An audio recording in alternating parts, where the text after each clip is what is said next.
Hello, welcome to another episode of Out of Stand Nation. It was a So, bloodbath earlier. oh my gosh. Okay. We had a lot, like more so than usual.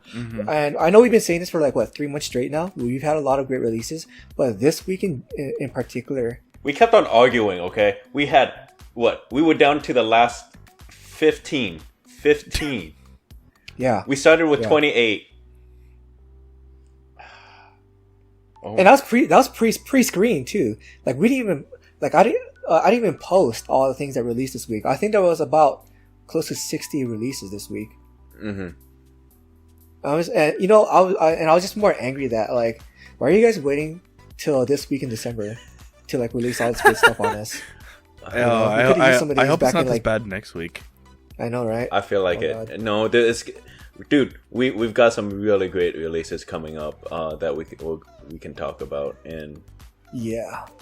I almost wanted to suggest recording a second episode to release midweek. Oh man. Oh, we might have to do it for next week. We might have to actually do it for next week. I mean, if it avoids the heartache that we just experienced today, I'm down for it. Yeah. It was really hard. So All right, let's So- actually start talking. yeah, let's get into this first one. Third Eye, Third Eye member Hun, featuring Din Din Mm-hmm. with Be There.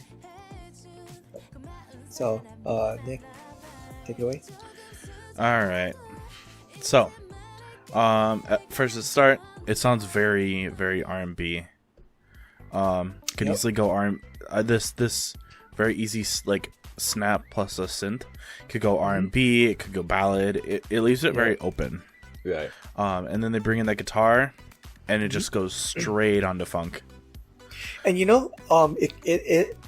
it's kind of close in feel to a lot of the retro 80s songs that we've had in the past few months, but it doesn't go too far into that realm. Yeah, I wouldn't say it overcommits to that style. Mm-hmm. So people who love that style, I think they'll love this as well. Mm-hmm. So, What's something else that's really nice is that it's also not it's very much of a Christmassy, but you can also listen to it in other seasons. any time of the year. Yeah, Yes. that's what makes this enjoyable for me. Is it's not Yes. condensed to just Christmas holiday season. It's so relaxing. You can just listen to it whenever. Yep.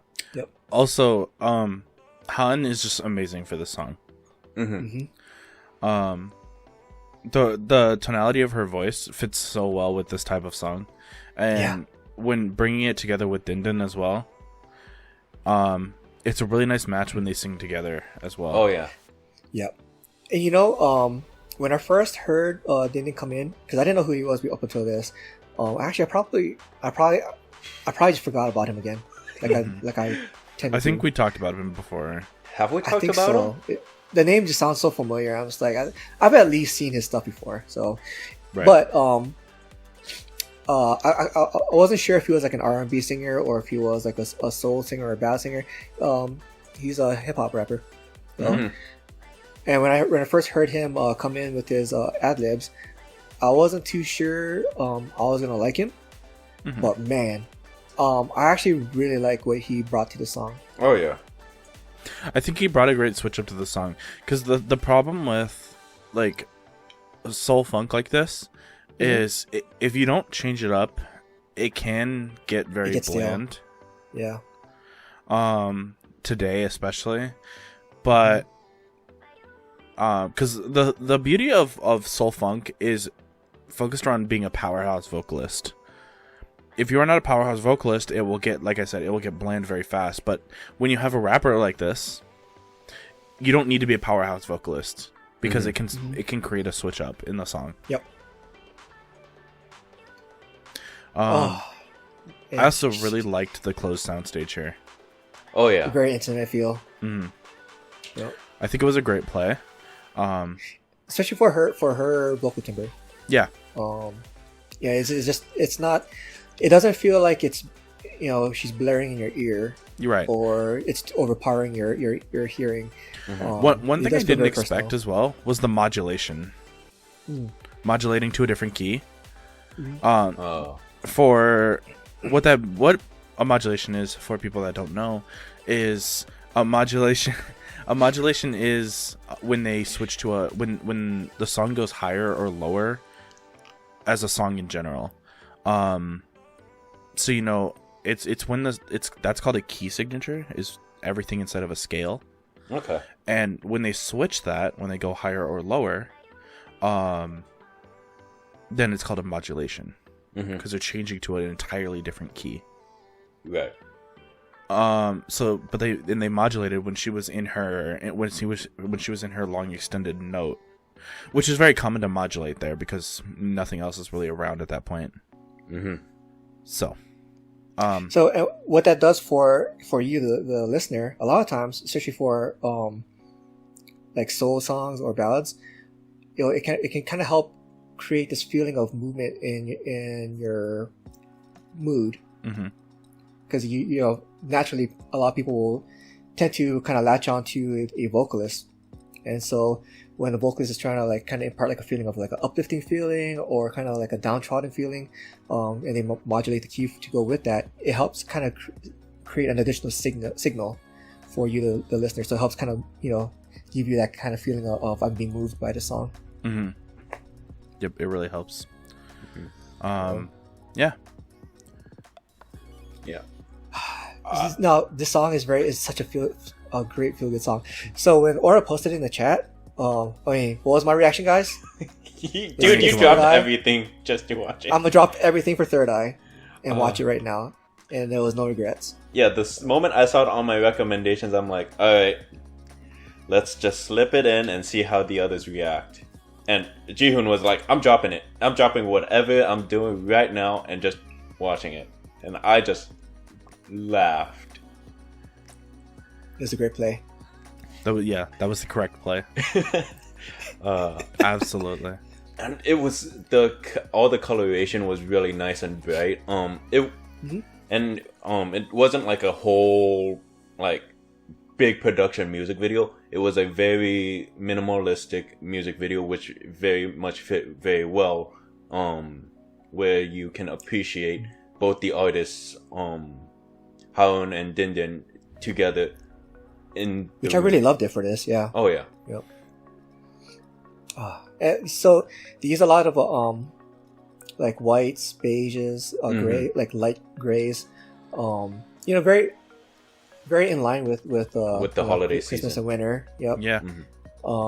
There was only two things in there that really kind of super signal like, hey, this is a Christmassy feel, and I was like the snowman and the Christmas tree in the background. Well, otherwise, they didn't overcommit, like you said.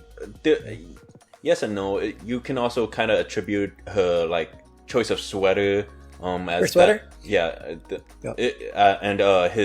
the Dindin's jacket because of the winter season.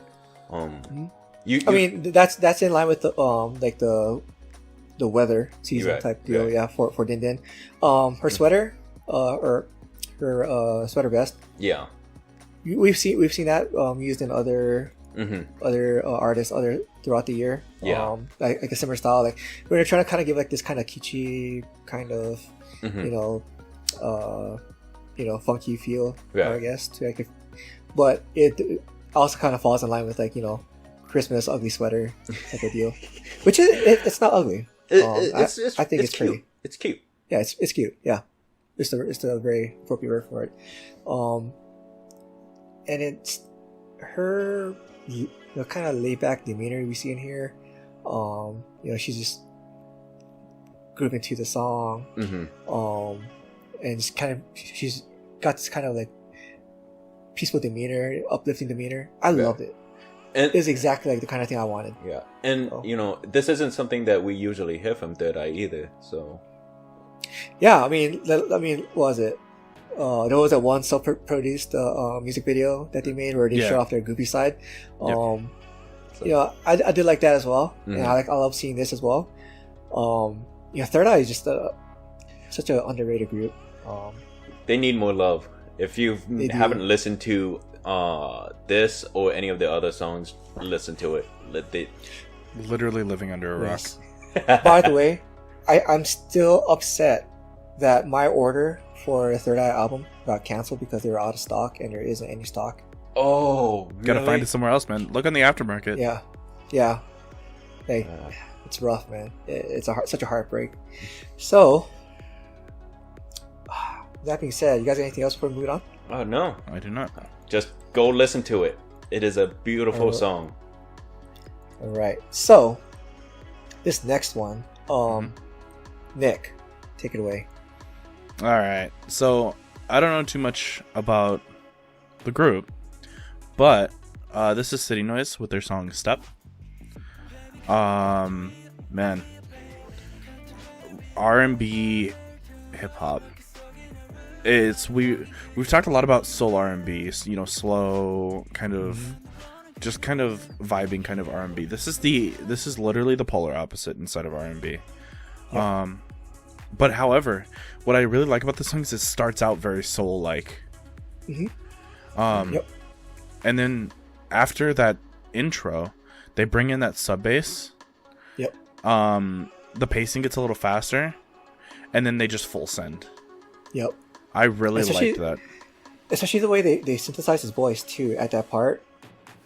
Man, it just it created like this really like interesting texture with his vocals at that point, and which they also did later on with the female vocalist.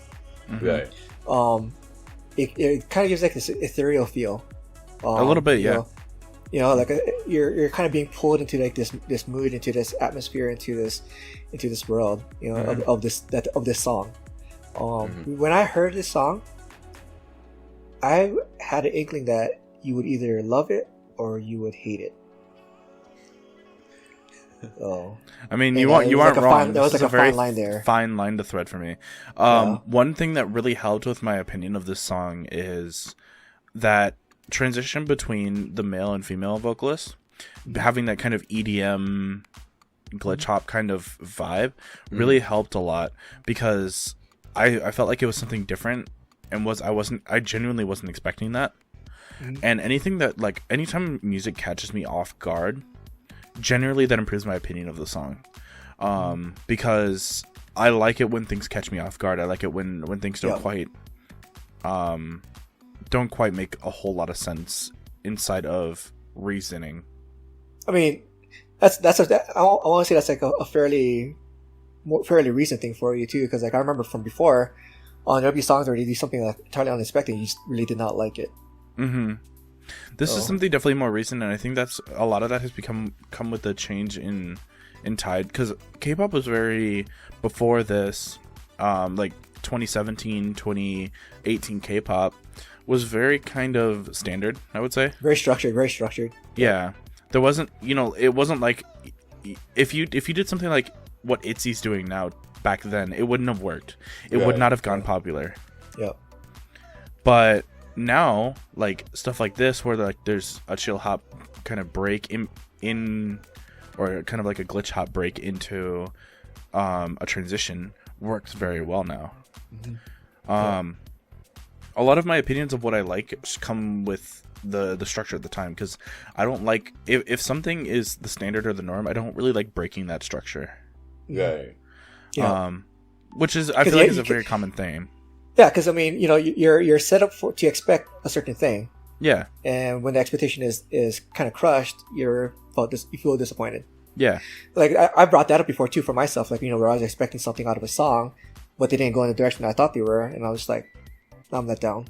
Yeah. I wish they went in that direction I thought they were. It's just kind of the same how you expect a song to be, like if a song gets overhyped, you expect it to be amazing, and if it doesn't live up to that hype, it's just not gonna work out.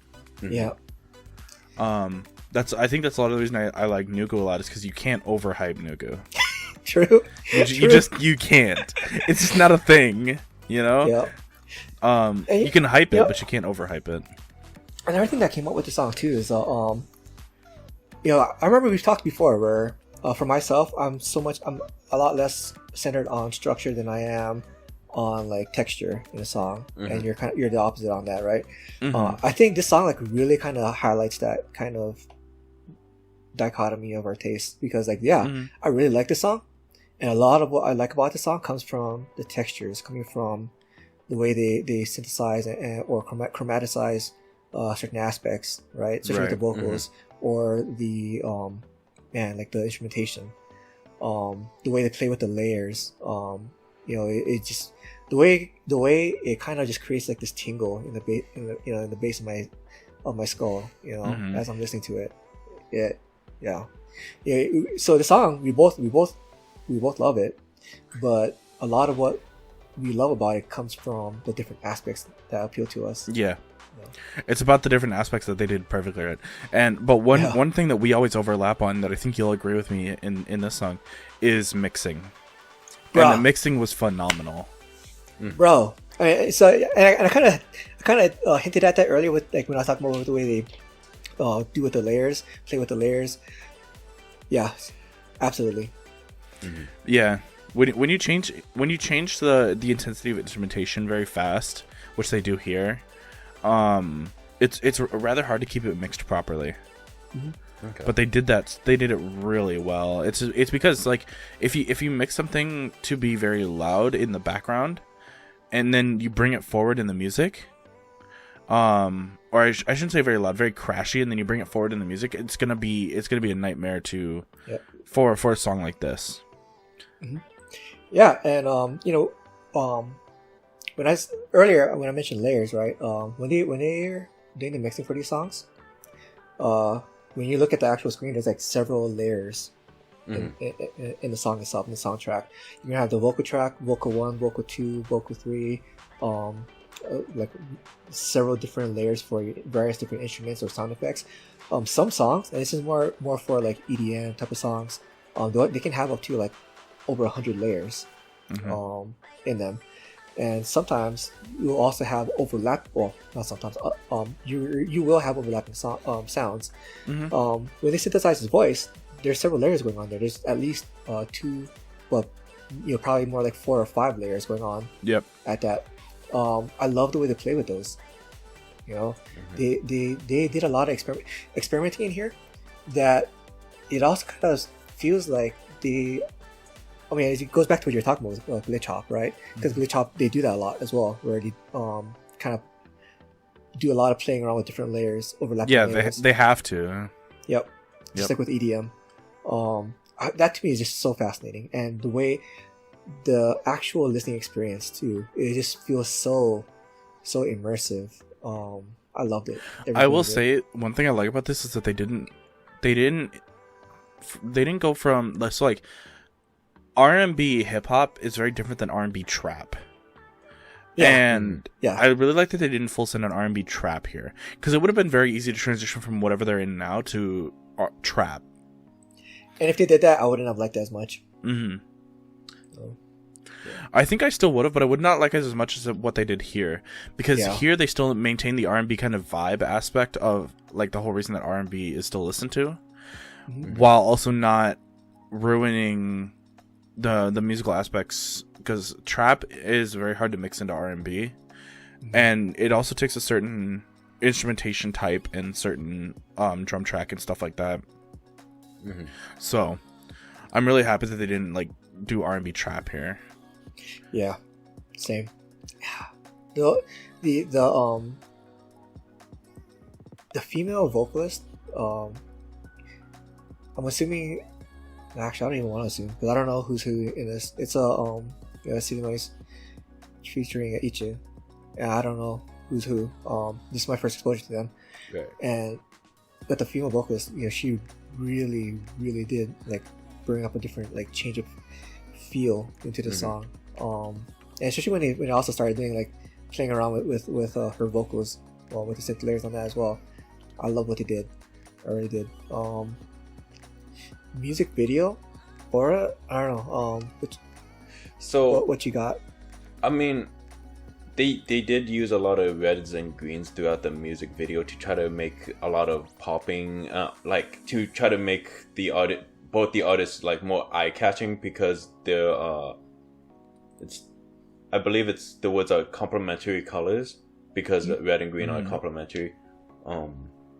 It makes the artists more eye grabbing, and they also used all the like glitch effects to help Yep. I'm trying to remember the words. I can't English today. Why can't I English today? To basically add in the effect of to help support the like vocal synths effect. Yep. So the vocal synths or some of the other like some of the wubs that they got in there. Yep. Yeah, and they did really good timing in following like the beats glitching to the visual glitching.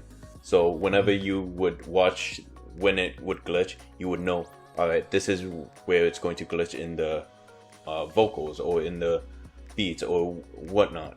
They did a really good job, and it really conveyed that whole like solitude, kind of taking the step forward, and then things kind of just returning, and especially at the end, how kind of things you feel during each step you take, that loneliness. Yep. And only to just return back to a normal state where everything is white. I think that was really well done. Especially with his clothing style, and then him just transitioning into an office, because he starts out being outdoors. He starts out walking on his own, only to return to a office life, what I guess most people would kind of consider a regular life.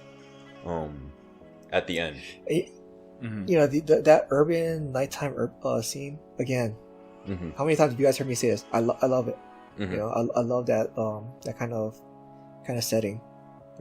And this song, again, just a song like this, so it just really helps kind of pull me into that the immersion of that. So yeah. So such great. I did a little background, and the female vocalist is that's okay. Ichu. It's her. The English name would be It's. Okay. And she is a R&B lo-fi artist. Oh, okay. She's done like lo-fi-esque tracks and R&B stuff in the past. So you guys see my face right now. I'm glowing. Oh yeah. Full send. Hilarious. Yep, so City Noise is the male artist. So you folks have just witnessed us discovering another gem. So I will. You guys are going to hate me because this isn't my kind of music. Just saying. I mean, what is? Yeah, exactly. You know, I'm a hit or miss. I'm a hit or miss with anything. Anything beyond the Han Dynasty, right? Anything except like nostalgia tracks that remind you of like Han Dynasty era. Yeah. It's fine.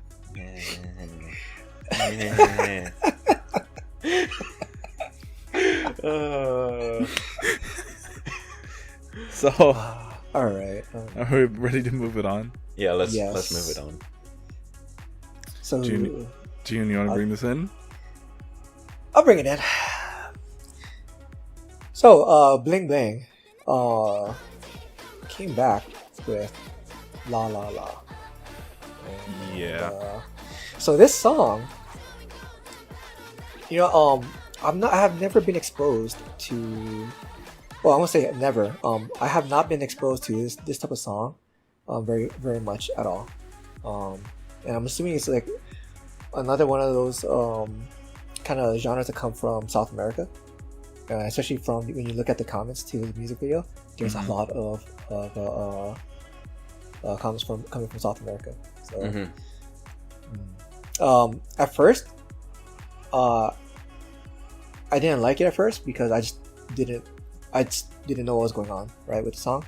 There's a lot of good things going on both musically and visually, so I don't really blame you on that. I mean, visually, I wasn't really paying attention at first because I was trying to make sense of the song itself. Like, if a song is not making sense to me, or if I don't like a song, I'm not going to pay attention to the visuals. So, but it did grow on me, where I kind of started understanding what was going on with the song, what they were doing with the song. Especially once I was able to kind of like reach back into my brain of like stuff I've heard before. I'm like, okay, yeah, I have heard something like this before. Now it's starting to make more sense. Now that I have that context, like, and in general, I do like the song. It actually ended up going back and listening to it more. Just as I was kind of like discovering more and more of what was the song was about, musically. Yeah. I was actually in the same spot you were, which definitely took me by surprise. So, I would say that, like, generally I know a lot about different genres in the world, especially around areas of interest, right? Obviously, like, the Korean genres, American genres. I know a lot about, like, Southern Africa, like Southern African genres. European, obviously, but, like, this is one genre that I really didn't know anything about. Yeah. And I didn't really expect. And so when it came around, I was taken very off guard. I was almost, like, shocked that like this was, like, happening. But that being said, I didn't hate it. I really liked it, you know, because the thing is, right, if I'm not experienced with something, if we're not experienced with something, with some genre, that means that it's really never showed up in K-pop. Right. And so the fact that they're reaching for this genre, it means that they're doing something that's very, very original and unexplored. Yeah. Which I am all for. I really like it when groups explore new genres that really haven't, like, really been explored. Because this song, for example, is very crashy. Very crashy. Very and crashy, I generally don't fast. like that. Yeah. But because there was a lot of kind of empty space in the music itself up until, like, you get to the chorus where you get more of the music to come in. Man, I really did love it at the chorus, and I kind of, at first I was wishing, like, you know, that it was like that throughout the whole song, but then afterwards, especially as I kind of got more understanding of the music itself, I wouldn't change it. You know? Yeah. The vocal style here, very chanty, very chanty with the vocal delivery. But it was catchy. It was catchy. Yes, it was very catchy. You guys know, I do enjoy, like, chanty vocal deliveries. You know, kind of, for this song here, it kind of has, like, this. It's kind of sassy, cute, and sexy all at the same time. Sassy, and cute, sexy. It's kind of like, it kind of reminded me of, like, Twice's Sana, right? Sexy Cutie, right? The musical style, maybe not so much Sana style, but, like, the kind of the feel is kind of like her style. Like, when they say Sexy Cutie, right, for her, and in the end, I kind of found myself wishing, like, I kind of wish that Twice's comeback was more like this. Maybe not in the full send into this genre, but into this feel. So, I really enjoyed it. And a big part of it is just, like, kind of like with Nick, it's that novelty, right, of it. It's something I've not been exposed to. Definitely, and it felt so, like, it's funny because it's crashy, but in a way it felt almost refreshing. Yeah. Because it's not like, it's not an R&B ballad right now, you know. Yeah. Like, if they had put out an R&B ballad, I would have been like, come on now, you know. Right. But I think this is definitely, like, a great play. The only thing I wonder is how much of a risk it actually was doing this genre. Yeah, because I mean, you see the views right now. It's like not even 50,000 as of this recording. And it's a very different feel than their initial music video. Was it a debut release? Yep. I believe the other one was. I think that was their debut because it was very different. I think that was their debut. So, but either which way, I do give the song a strong recommendation. Right. Just for just for how different it is and for what it brings to, the industry. Right. So. 100%. Yeah. And on their official page, it's got 1.7 million. Oh, okay. That's cool. I feel so much better now. Yep. It's got 1.7 million. So it's not doing too bad. Right. I feel so much better. I will say GGB did far better in aspects. GGB is sitting at 6.4 million. Oh wow. Yeah. Well, plus 1 the K, it's sitting more at 7 million. Okay. But yeah, so they're still doing really well with this song. Oh right. Yeah, I feel so much better now. Yeah. Now, I guess one of the only things I kind of have a complaint about is because of the relatively emptiness of the parts of the song that are outside of the chorus. I kind of wish they kind of didn't mix it that way with their vocals, where I kind of wish it was brought a little bit more up front. Because it was very difficult to hear their vocals. I very much do agree with that. I think it was over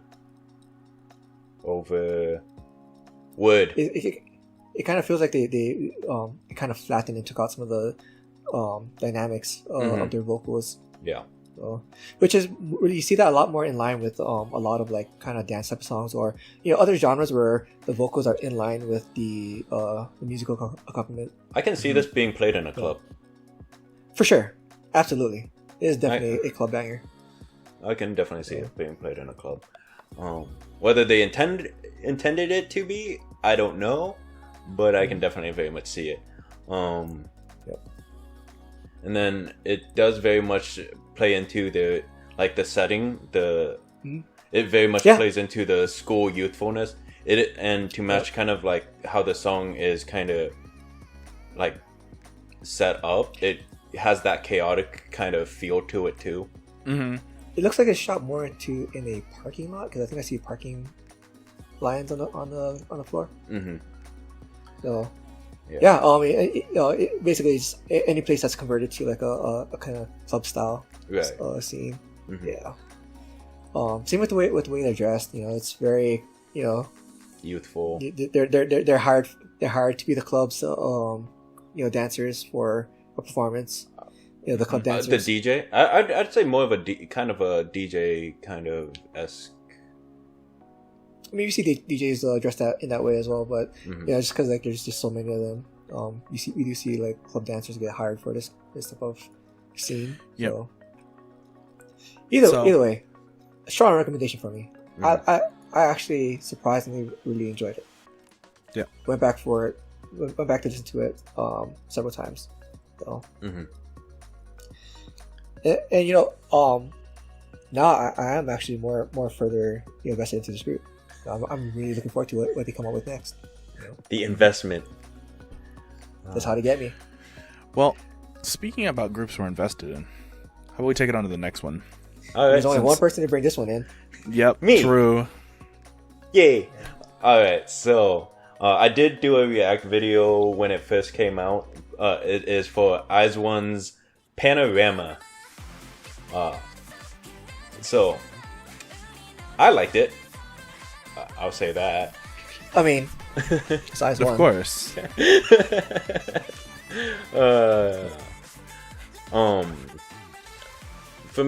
So when I first saw it, I wasn't exactly sure how you guys would feel about it.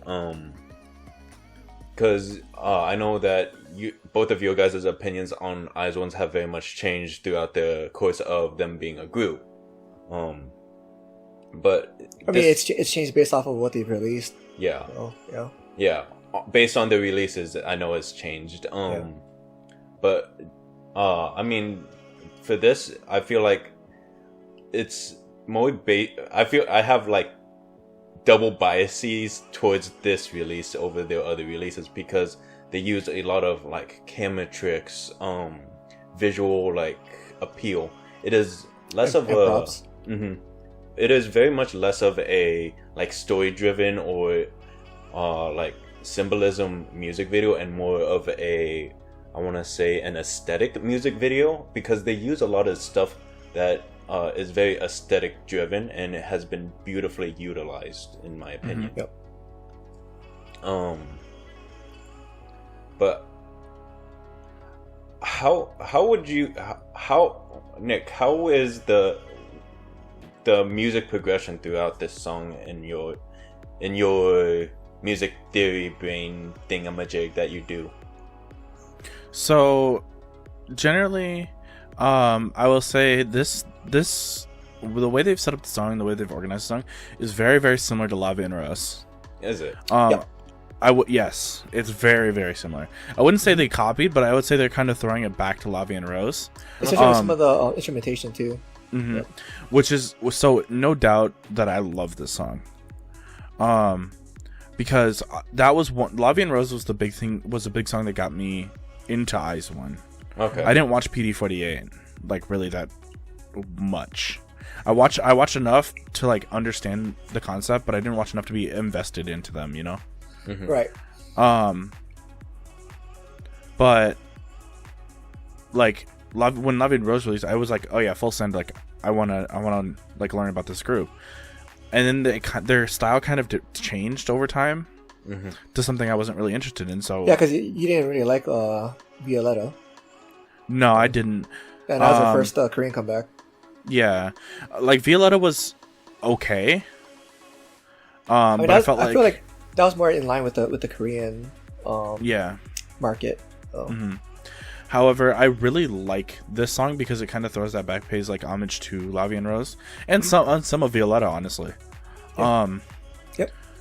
But inside of this, aside from that, other things that they did that I really liked as well was that the rap didn't slow down the song. I remember in Lavi and Rose, they tried really hard to maintain pace through that rap. Yeah. And I wish, and Violetta as well, they tried really hard to maintain the pace through the rap. But here it seemed kind of effortless, and that's because this song is really crashy. Yep. Okay. This song has a lot going on, a lot of like what we call overdynamicism, which it doesn't actually mean it's too loud. It just means that everything is turned way up, which adds to the crashiness. But yeah, I like the song. I would have wished they changed style a little bit in the song.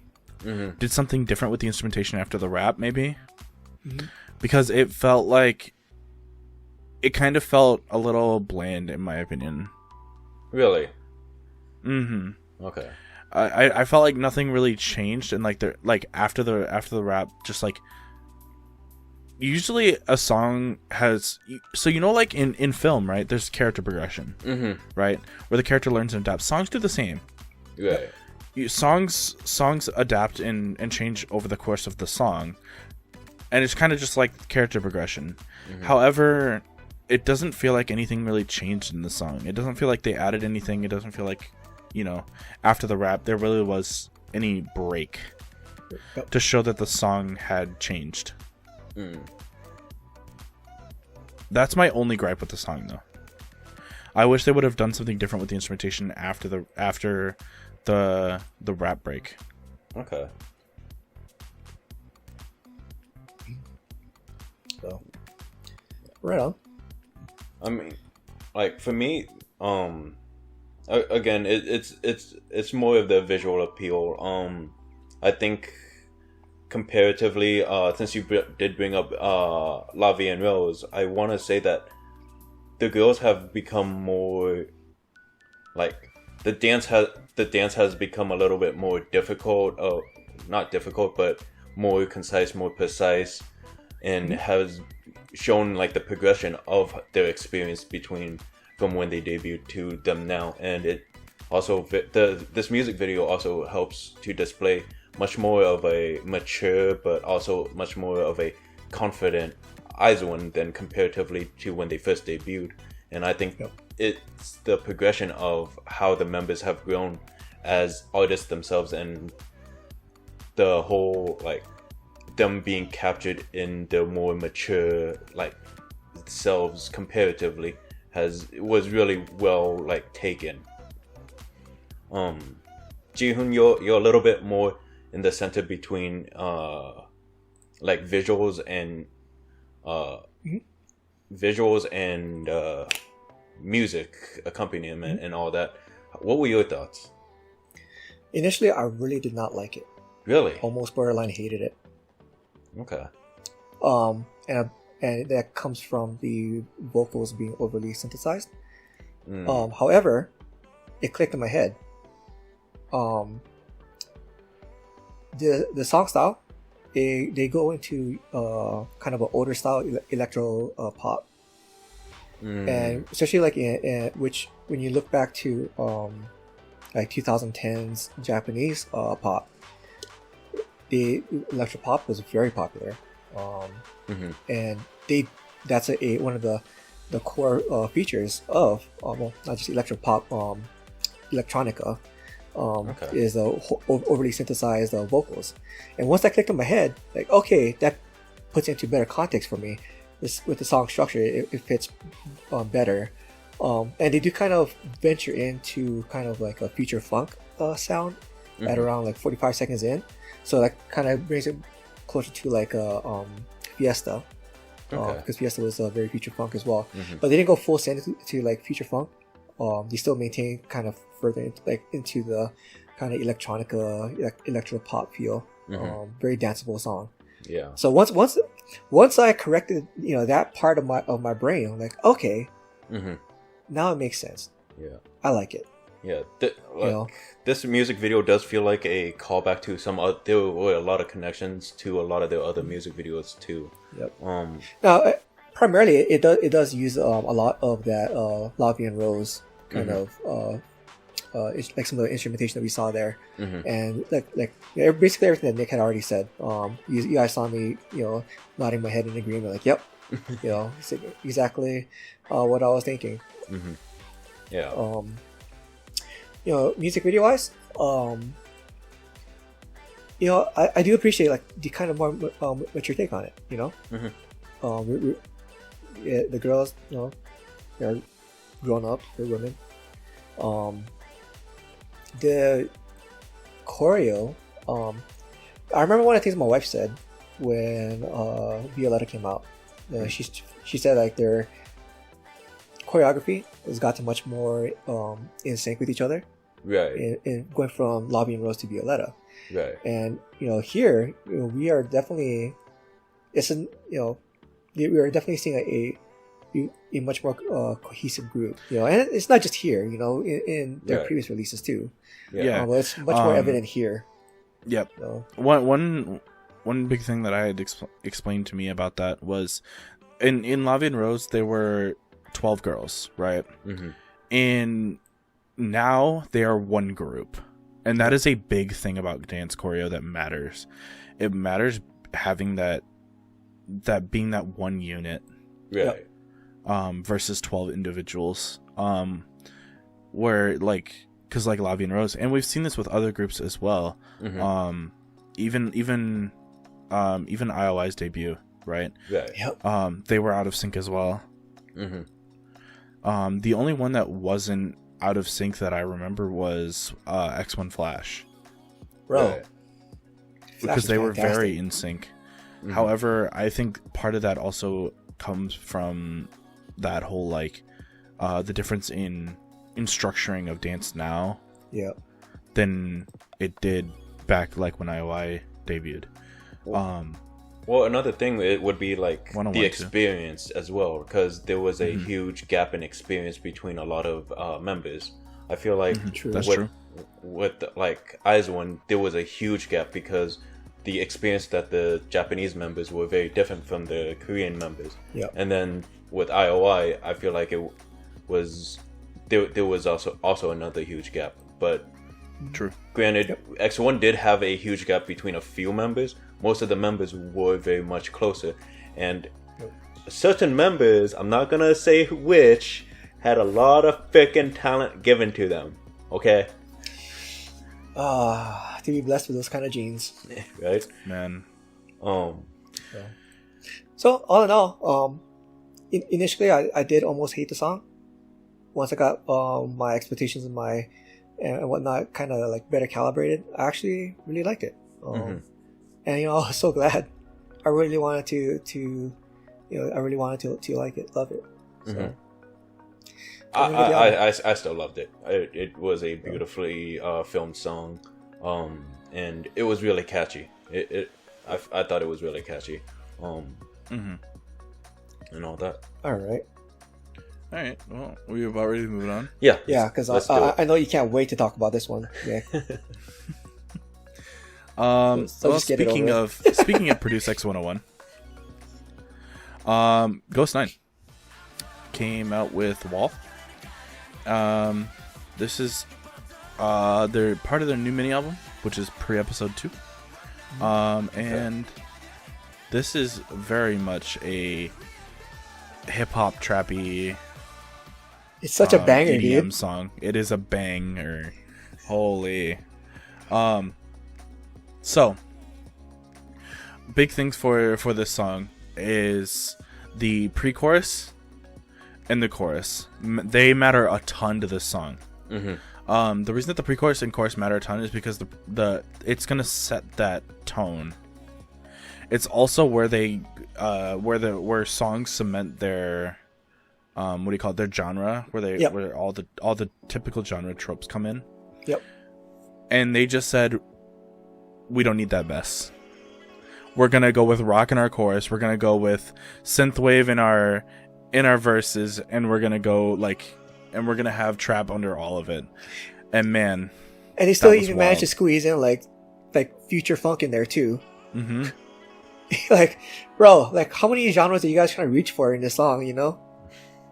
Yeah, and when the rap came in, they just took everything out and were just like, yeah, trap, only trap. Yeah. Like what?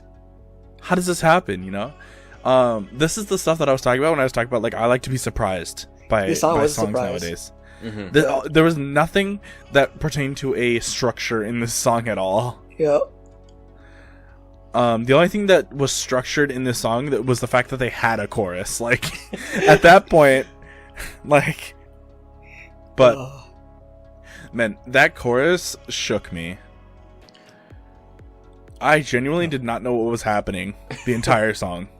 I had to rewatch it multiple times to figure out what the f was happening. Yeah. Oh man. You know, I wasn't too crazy about their debut. Mm-hmm. So I came in here with low expectations, and this song blew me away. Okay. I really enjoyed the entire, because everything that Nick said, you know, it was a trip. You know, the whole thing was just one big this grand adventure of where are we going with it? I don't know. We're going somewhere. You know. 100%. I loved it. I loved that whole trip that the song took me on. And you remember, we also really loved their song before this. Mm-hmm. And man, I think Ghost 9 is just gonna be one of those groups that we just love. Right. I was actually know? surprised it was released on Super Soundbugs. Yeah. Yeah. This feels like Usually- it belongs more on 1K, Yeah. or at least Genie. Mm-hmm. Yeah. Definitely more like Yeah, 'cause- Genie. Yeah. But I guess that's also fair because think of Dawn, which was their song that they posted 2 months ago, was also on Super Soundbugs. Yeah. Yeah, I guess you're right. That being said, I think a lot of groups now are moving towards using Super Soundbugs and Genie because the Cage doesn't generate that many views. It doesn't. A lot of people Not as much as it used to. Yeah, well, a lot of people now go to the actual group's channel to generate views. Mm-hmm. Usually, it used to be When the K generated millions of views, and that's why everyone used When the K. But now When the K just doesn't. Even Super Soundbugs and Genie just don't generate, but they're free promotion, you know. Yep. Mm-hmm. Well, not literally free, but they're cheaper promotion. Right.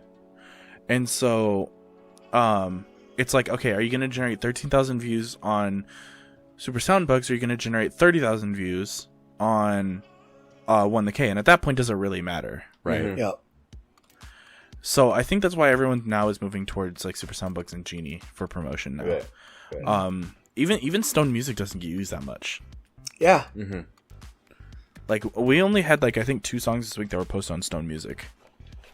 Yeah, because there really just wasn't a whole lot that was released on Stone Music. Yeah, It was about as much as Genie. Yeah, I think that comes from everyone just using Super Soundbugs and Genie now. Yeah. Or we're just all very Nugu now. I don't know. That could be it. Everything's going well, Nugu. For myself, for this week, I actually went out of my way to go to the channel pages for When the K, Super Soundbugs, Genie, Stone Music, and Soul Music. Mm-hmm. You know, to actually see what actually released this week. You know, if I missed any recommendations. Mm-hmm. So, and now And now I've actually retrained my YouTube algorithm, so it's giving me everything that does release, and then some. I'm working on doing that right now. Yeah, because like even this week I didn't get Han Dong-gun, which we're going to talk about next, but I didn't even get him, and I was offended, literally offended. And now it's actually giving me the releases coming off of the band pages, like the individual bands. So like I just had one dropped on me right before we started recording. I haven't watched it yet because I know it's going to blow our lineup out of the water again. Yeah, I just didn't want to go through that. So Can I say this music video? Okay, it hit so many childhood moments of mine. Okay, so I saw the mecha, I saw the like survival, apocalyptic future. I saw the like speed cut. I was like, I am a child living in this music video. Okay. Yep, and the cyberpunk theme and exactly. I two vibes I really got was from the video was like Super M vibes. Yeah. Because out of the over the top. Mm-hmm. Yeah, and then the cyberpunk vibes gave me Alexa. Yeah. Oh yeah. Alexa vibes. Yep. But that being said, like aside from the amount of color that I probably couldn't even see in this, I really did like the MV as well. Mm-hmm. I think the MV played well into the crashiness of the song. Mm-hmm. Which is something you don't see a lot. Yep. You know, it's really hard to make an MV that chaotic. I will say I like this MV better than the previous one because I've said before I'm not a big fan of the cyberpunk aesthetic, and on the last music video they definitely went full send into like the cyberpunk like aesthetic. Here it's less so. Kind of going back to like what Aura said, that you also kind of got some of that post-apocalyptic aesthetic, which I'm not a big fan of that either, but it paints a much more cohesive picture here for me. Mm-hmm. Yeah, it's I wouldn't completely say it's post-apocalyptic. It's that whole like being hunted down, and you're kind of like you're in the future, but you're like the outcast, kind of being hunted down by, and you're in the like slums of the post-futuristic future kind of stuff. Dystopian future. Yeah. There you go. There's like the above ground where everything looks like great, looks really nice, but then there's the underground, which is like the everybody's slums. trying to surviving, trying to like just get by. Mm-hmm. Yeah. And I'm not saying that the music video is bad. I'm not saying I hated the music video. Mm-hmm. A lot of I think it works very well, and I don't think there's a better way to do the music video for this type of concept. So. And so you also know that the music video is good when our music theorist, whichever side he's on this, is, it's good if our music theorist actually comments and like goes how well the music video is done. Okay. Mm-hmm. That is always true. Yeah, I think we've got a very big hint into their next music video based off of how this one ended and how this video and the previous video went. They get to sit in the Mecca. I think they're gonna like something along the lines of like they're gonna use that to like break into, the upper crust where all the rich people live, all the better off people are at, and you're gonna disrupt society in some way or something like that. That would be awesome. That would be really awesome. At least that's my take on it. So who knows? Because I don't know. I mean, it's interesting. I mean, this music video is called Wall, so it could be like a very much of a symbolism of what they have to get over and what they have to break through, and that's why they built the Mecca. Mm-hmm. Yep. So, last one, guys. Han Dong-gun. Nick? Well, what are you waiting for, dude? All right, fine. So this is Han Dong-gun with his song "Letter to Myself" 10 years ago, and man, is this song deep. Oh yeah. So to summarize just kind of how deep the song is, so it is a literal song to himself 10 years ago. Mm-hmm. But it's also a song kind of, he while talking to himself 10 years ago, it is also kind of a letter to himself 10 years in the future. Mm-hmm. Because he has lines such as like, after time passes, after 10 years, you will know how precious you are. which is kind of him referencing like in the future, he wants to understand how much he matters as a person, and stuff like that. It is a lot of self-reflection, and is a lot about talking about inner feelings, which I really like about him because you don't see artists talking about that a lot. Right. It's a very almost taboo topic to talk about or sing about. Kind of those inner feelings. Really, the innermost you can go is like sadness from like relationship or loss, yeah, or anything like that. Right. But this is different. This is more talking about those like very, very, very private feelings that most people just really don't talk about. So first things first, okay, I've said this before, I'll say it again. His vocals and his vocal control is insane. Right. He is definitely one of those artists that you could listen to and then listen to the song and repeat, and it will never sound the same. You know, it's the exact same song, but it doesn't matter because every time I feel like I focus on a different aspect of his voice. Yep. That I just it wasn't almost like wasn't there before in the previous like instance of the song, you know.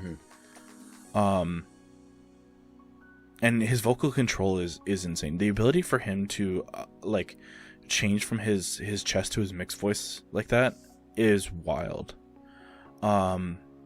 A very few artists can just do that effortlessly like that and not show any sign of straining. One artist as well that can do it is Suhan from Akmu. Yep. With her vocal control being also out of this world. Yep. But also his ability to capture the like capture your attention. So all of he's a ballad artist, right? All of his songs have a general same feel. Right. But I feel like all of them are very different, you know? And this is why I say he's probably my favorite artist of all time. When comparing soloists and groups. Like, I'll always say SS is my alt group because they are. But in terms of artists, like he's just leagues above everyone else. Because he also has a history that you really just have to learn about yourself. There's nothing I could really say that makes that history impactful. You have to really go like look at the history and look how much he's battled through, and what he even today in the Korean media he's still battling with. Right. Because the Korean media, once an artist makes a mistake, that artists have to live with that for 10 years, 20 years, whatever, however long they're in the industry. There have been artists in the past who've done the same thing and who have suffered in career. And so he's doing the same. Right. So definitely go like read about him, look that up, learn about him because he's an amazing artist. What's up?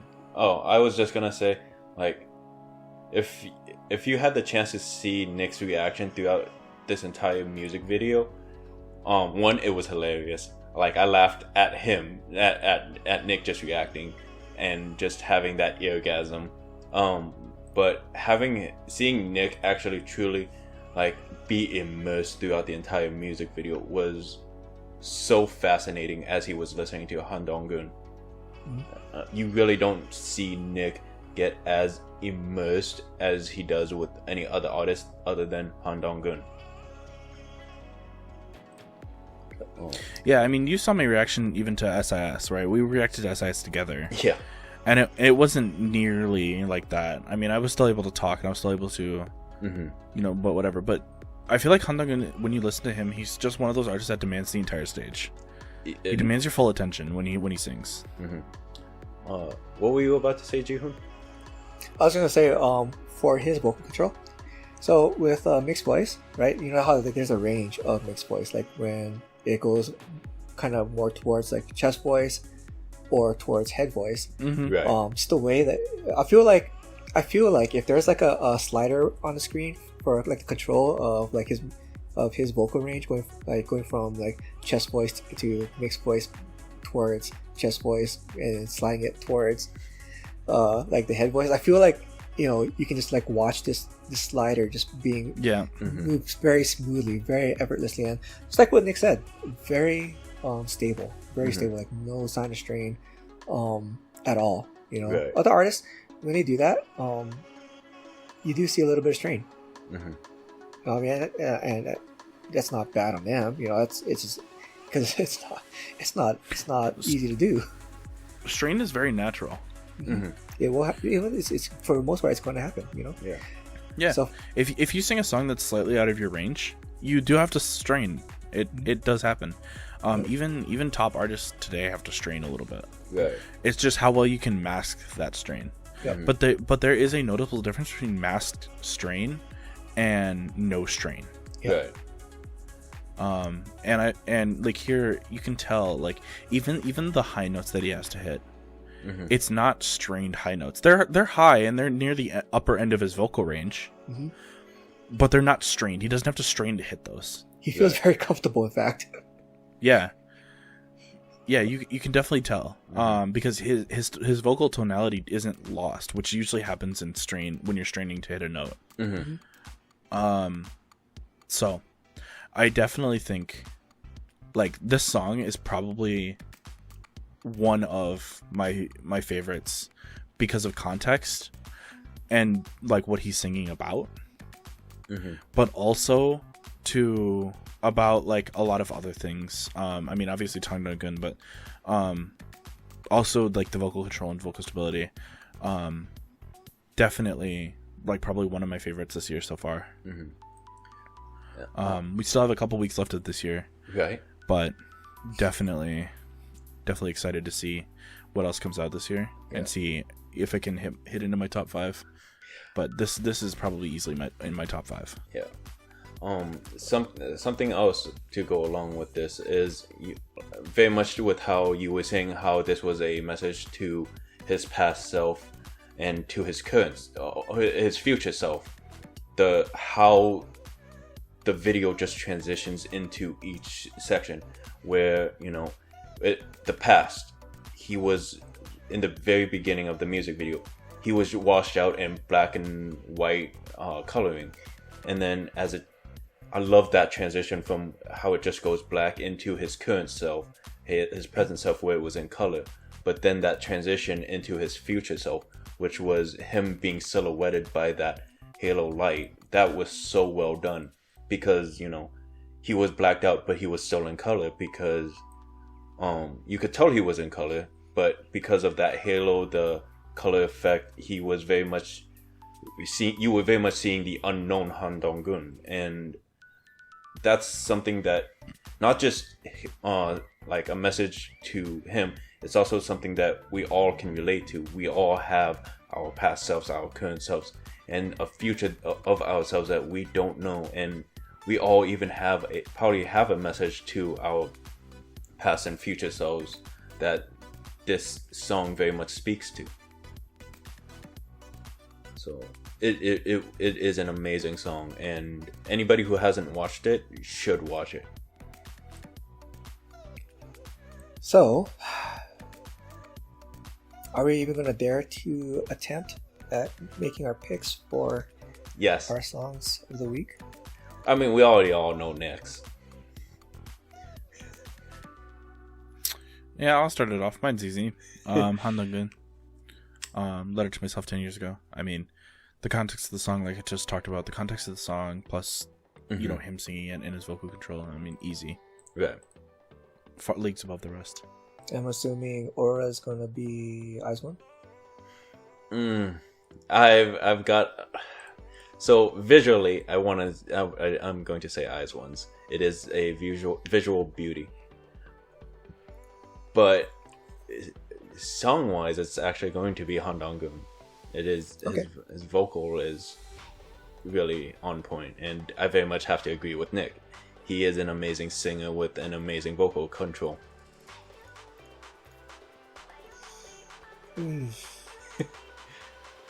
So for me, I've had quite a few songs on repeat for this week, more so than usual. And so like you got City Noises Step, you know, Dalshabet Seti with Minsun, and Poetic Narrator. Like I want to say like probably those three were the ones I had on repeat the most. Like it was almost like a set. Like I had them set in a separate window on my browser. Those three tabs opened up, and I was listening to one after the other. So I'm gonna have to say, I'm gonna have to give it to it's actually a quick shot. So it's Seti and Minsun with When You Call Me. Alright. So and with that, let's go into our quick shots. Quick shots. Dalshabet's former leader, Seti, featuring Minsun, who's not a debuted artist, really. She's actually an actress. Oh. Okay. Okay. Yeah. I don't know if they're part of the same label. Was it Agency S Dream Entertainment? I think is what it was called. So, very classic R&B song. Very much kind of in line with my style. Same with the vocal deliveries, the instrumentation, the music video too. I really love the music video. Not a high budget production, at all, but it's really a very pleasant experience for me. So I highly recommend it. I had it on repeat a lot this week. So on to you, Nick. All right. Well, so this one is actually the song I'm currently listening to is Yubin's Wave, which is also really great. Which is an amazing song. It's posted on Genie. I don't know if it was posted anywhere else, but it has 12,000 views. She is a rapper, and she has been in the industry for I think a little bit. Yeah, I'm pretty sure she was in. I don't remember. This is the first time I think I'm finding out about this artist. I think we've talked about her before, or at least had her. I think so. I think she featured it with someone that we talked about. So. I'm pretty sure. Yeah. This. Okay. Yeah. So she's from Wonder Girls. This is Yubin from Wonder Girls. So. Oh. Yeah, that goodness.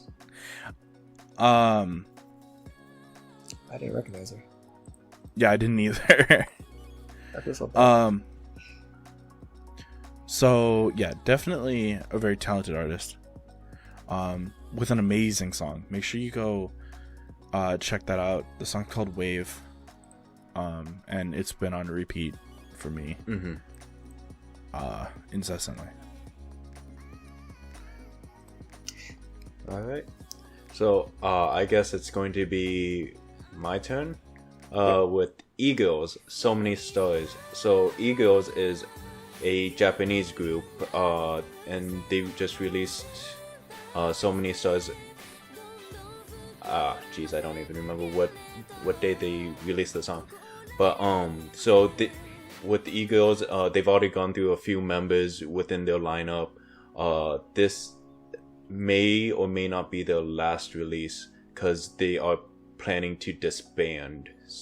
Oh wow. Yeah. So they're either disbanded or planning to disband, with this being this might be their last song. At least from articles that I've read. I could very much be wrong. So this does feel like a very much of a reminiscent song, a song to reminisce about all the times that they've been together and all the members that they've gone through, hence the song So Many Stars. They've had so many amazing members, and this is such a beautiful song of unity and all that. So I do recommend, if you haven't seen this, to go watch it. Alright, so another song that I've had on repeat throughout this week. It's a duo, male-female vocalist duo, R&B. poetic narrator. We need to be careful with. We need to be careful to love. Very, very wonderful song. Again, it's an R&B duo, so how can you go wrong? Get this in your life. So, Nick, on to you. All right. So, ONEWE is back with their song "A Book in Memory." So, "A Book in Memory" is an amazing song. It is very ballad R&B-ish, but I would say more leaning towards a ballad. With the soft rock elements. Yep. Yeah, the soft rock R&B. Like there's actually quite a few fusions here. But definitely an amazing song. They posted to their official channel and also 1K. Cumulatively between the two, it has about 130,000 views. So it's criminally underrated. You guys need to do more, please. Please do more, please. So yeah, definitely make sure you go check that out. It's, like I said, it's an amazing song. If you are in the mood for ballads or like even uplifting ballads right now, this is the song for you. And this is the last one, unless we have a surprise. Don't know, but it's going to be Neo's Ignore. It is such a beautiful, I want to say hip hop. I could be very much wrong. Yeah. It is such a beautiful song that this is the moment I heard this, I sent this to my friends. I'm like, dudes, you have to listen to this. It is such a beautiful song with how like it introduces Neo throughout and then the build up through the song. And it was a kind of like a ballady hip hop. Right. Ballad, and it was such an interesting combination. So again, it's another song that I would say, if you haven't watched it yet, actually every song that we've talked about today, if you haven't watched any of them yet, just do it. Go watch them now, because they are take a few hours out of your life and go watch everything. It'll be a time well spent. Yep. And if you wanna watch anything we talked about, or even the other releases for the week that we may not have gotten to that might have been your favorite, all the links in the description will be in the description down below. So make sure you go check them out, please. With that, thank you for watching. This has been IZONE Nation. Make sure you like, comment, subscribe, and click that bell icon if you want to know when we upload in the future. We have a Patreon. If you like our content and want to consider giving back, make sure you go check that out. We have a Twitter. We post our videos there or when they're uploaded. We have a Discord. Also post our videos there. You can also talk and interact with us. And yeah, I think that's it. Yep. We got a Patreon. Right. Well, we will see you guys. We will see you guys next week. Bye.